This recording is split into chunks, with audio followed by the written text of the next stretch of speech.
Look at the January 30th agricultural news. Some good news for the U.S. hog industry.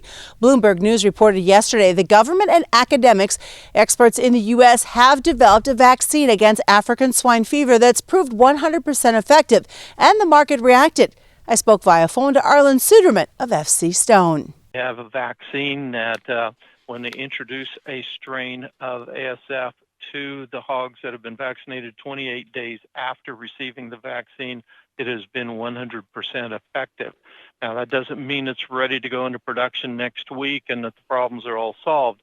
It's going to take time, as you know, and normally we would say years, although I think there's going to be a lot of pressure on regulators, et cetera, to push this forward as fast as possible, put it on fast track.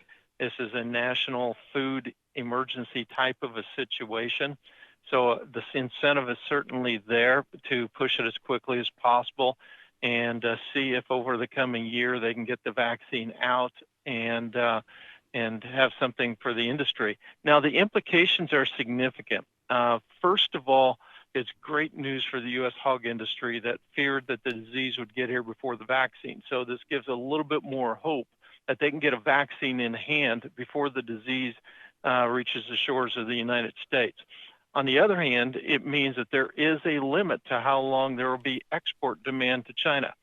Now, China's obviously not going to have the vaccine in hand next month, and it's going to take some time to rebuild.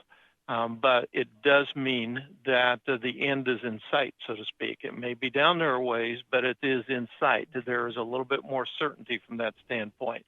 Keep you up to date as more information becomes available. I'm Susan Littlefield on the Rural Radio Network. This is Jane. She thinks she's just filling her car, but she's also filling the air with cancer-causing toxic chemicals used to boost octane in gas. What doesn't burn in the engine enters the air and your lungs, even your heart and brain. Bad for everyone, especially kids.